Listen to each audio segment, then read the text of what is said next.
Welcome back friends to the GS platform YouTube channel. दोस्तों आज है 30 अगस्त और 30 अगस्त की करंट अफेयर में जितने भी इंपॉर्टेंट क्वेश्चन बनेंगे इस वीडियो में हम लोग देखेंगे।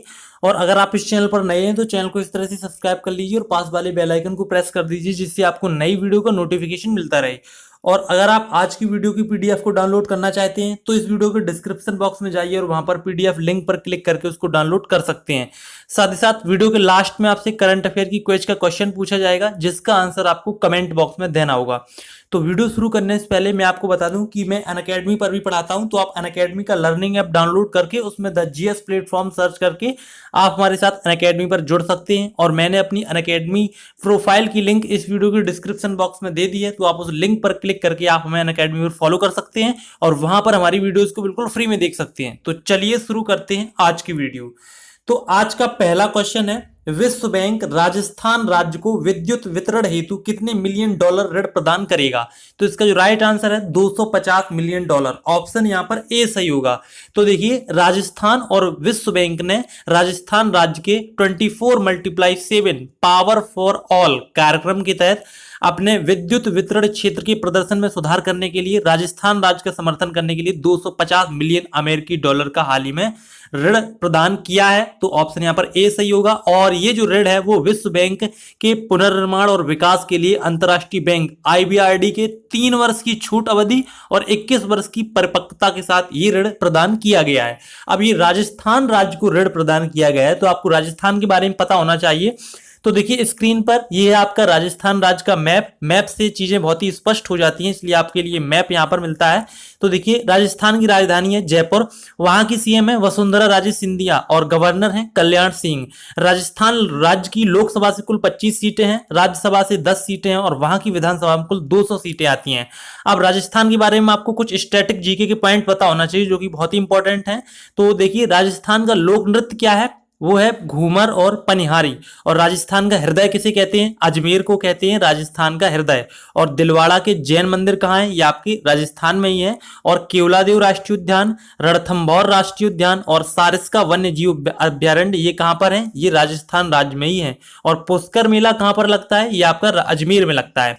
अब देखिए राजस्थान राज्य से संबंधित आपको कुछ करंट अफेयर के क्वेश्चन भी पता होना चाहिए, क्योंकि आपके लिए करंट अफेयर का रिवीजन भी उतना ही अनिवार्य है जितना कि डेली की करंट अफेयर वीडियो को देखना।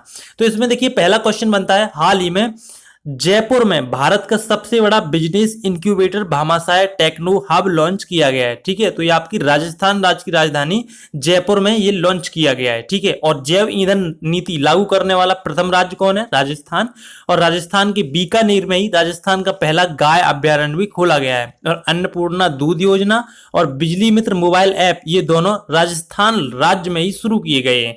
तो आपको राजस्थान राज्य से इतनी जानकारी मिल जाती है। अब देखिए जो ऋण प्रदान किया गया है वो विश्व बैंक के द्वारा प्रदान किया गया है। तो देखिए विश्व बैंक के बारे में आपको पता होना चाहिए। तो देखिए विश्व बैंक की स्थापना हुई थी 1945 में, ठीक है 1945 में। और इसका मुख्यालय वर्तमान में है वॉशिंगटन डीसी में। और विश्व बैंक के वर्तमान में प्रेसिडेंट हैं जिम योंग किम। तो देखिए आपको पहले क्वेश्चन से इतनी जानकारी मिल जाती है। आगे देखते हैं क्वेश्चन नंबर दूसरा, पहले सार्क कृषि सहकारी व्यापार फोरम की शुरुआत कहां पर की गई? तो इसका जो राइट आंसर है पहले सार्क कृषि सहकारी व्यापार फोरम की शुरुआत काठमांडू में की गई। तो ऑप्शन यहां पर बी सही हो जाएगा। तो देखिए दक्षिण एशियाई क्षेत्रीय सहयोग संगठन यानी कि सार्क, इसका पहला कृषि सहकारी व्यापार फोरम काठमांडू में जो कि नेपाल की राजधानी है वहां पर शुरू किया गया।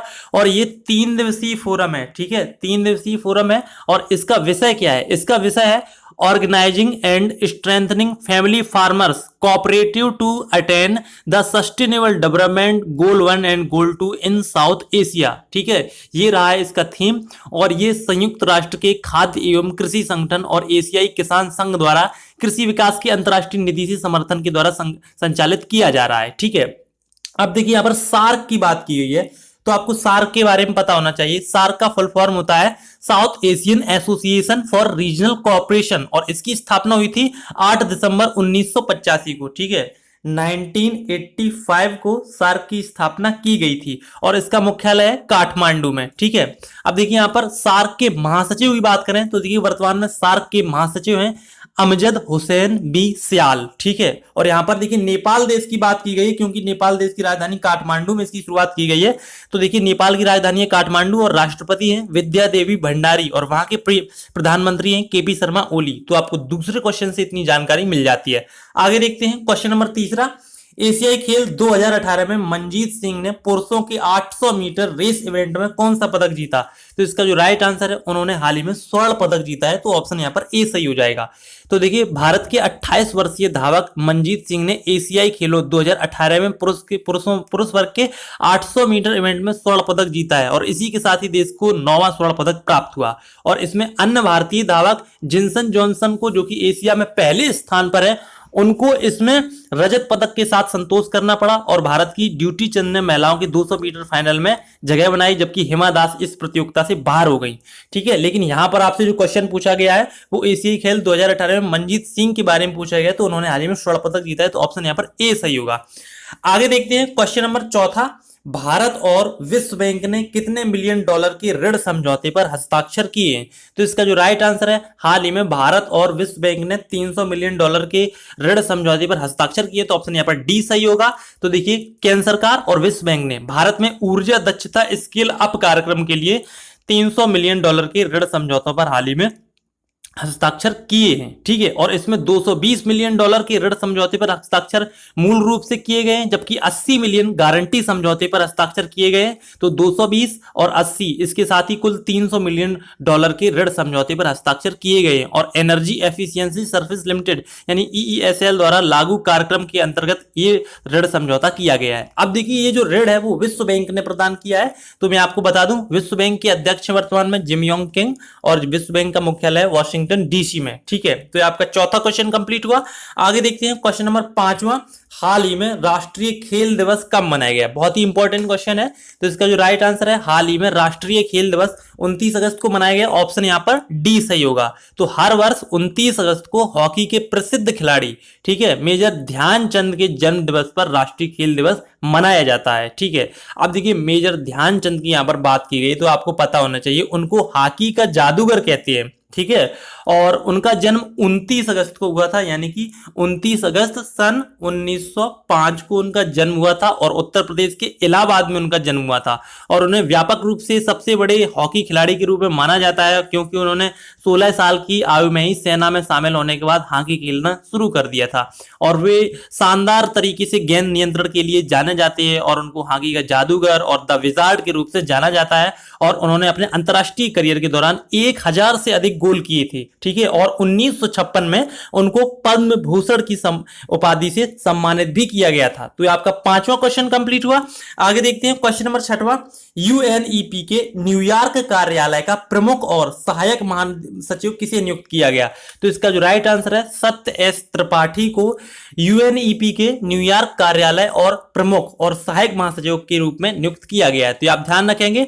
तो देखिए अनुभवी भारतीय विकास अर्थशास्त्री सत्य एस त्रिपाठी को यूएन चीफ एंटोनियो गुटेरस के द्वारा संयुक्त राष्ट्र पर्यावरण कार्यक्रम यानी कि यूएनईपी यानी कि यूनाइटेड नेशंस एनवायरनमेंट प्रोग्राम के न्यूयॉर्क कार्यालय का हाल ही में प्रमुख नियुक्त किया गया है और वे एलियट हैरिस का स्थान लेंगे, ठीक है।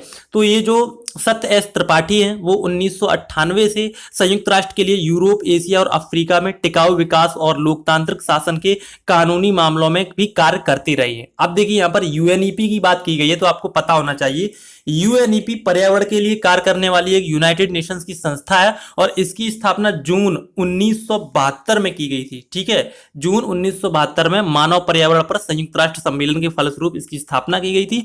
और यूएनईपी का मुख्यालय कहां पर है ये आपको पता होना चाहिए, क्योंकि कई एग्जाम में पूछा गया है। तो देखिए यूएनईपी का मुख्यालय है केन्या देश की राजधानी नैरोबी में, ठीक है। तो ये आपका 6वां क्वेश्चन कंप्लीट हुआ। आगे देखते हैं क्वेश्चन नंबर 7वां।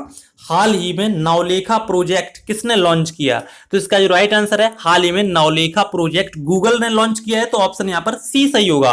तो देखिए गूगल ने नवलेखा प्रोजेक्ट लॉन्च किया है, जिसका संस्कृत में अर्थ होता है लिखने का एक नया तरीका, ठीक है। यानी कि लिखने के एक नए तरीकों को नवलेखा प्रोजेक्ट कहते हैं। और नवलेखा प्रोजेक्ट भारत में ऑफलाइन समाचार पत्रों और पत्रिकाओं को अपनी सामग्री को ऑफलाइन लाने में एक सशक्त भूमिका निभाएगा। और गूगल नवलेखा प्रोजेक्ट के लिए आर्टिफिशियल इंटेलिजेंस के माध्यम से भारत का उपयोग कर रहा है और भारतीय भाषा में किसी भी पीडीएफ फाइल को तुरंत टेक्स्ट में परिवर्तित करने के लिए इसका प्रयोग किया जा रहा है। ठीक है, तो ये आप ध्यान रखेंगे। अब यहां पर गूगल की बात की गई है तो आपको पता होना चाहिए गूगल की स्थापना हुई थी सन 1998 में और इसके संस्थापक हैं लैरी पेज और सर्गे ब्रिन। गूगल का मुख्यालय है कैलिफोर्निया में जो कि अमेरिका देश में है और इसके सीईओ हैं सुंदर पिचाई जो कि भारतीय मूल के हैं। तो ये आपका 7वां क्वेश्चन कंप्लीट हुआ। आगे देखते हैं क्वेश्चन नंबर 8वां।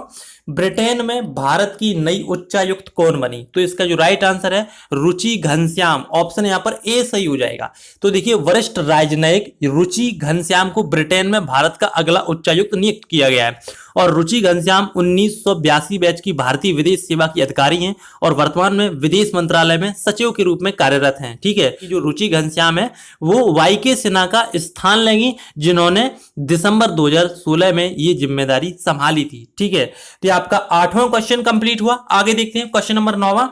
प्रधानमंत्री को सलाह देने के लिए कितने सदस्यीय नई विज्ञान एवं तकनीक समिति की गठित की गई है? तो इसका जो राइट आंसर है प्रधानमंत्री को सलाह देने के लिए 21 सदस्यीय नई विज्ञान एवं तकनीकी समिति गठित की गई है। तो ऑप्शन यहां पर डी सही हो जाएगा। तो देखिए प्रधानमंत्री नरेंद्र मोदी को विज्ञान प्रौद्योगिकी और नवाचार पर सलाह देने के लिए 21 सदस्यीय समिति गठित की गई है और भारत सरकार के प्रमुख वैज्ञानिक सलाहकार विजय राघवन इस समिति का नेतृत्व करेंगे और विज्ञान प्रौद्योगिकी ऊर्जा और शिक्षा से संबंधित कम से कम 10 केंद्रीय मंत्रालयों के सचिव पैनल में विशेष रूप से इसका गठन किया जा रहा है। तो ऑप्शन यहां पर डी सही होगा। आगे देखते हैं क्वेश्चन नंबर 10वां। मलेरिया से मुक्त होने के लिए किस राज्य ने अमेरिकन एजेंसी मलेरिया नो मोर से समझौता किया है?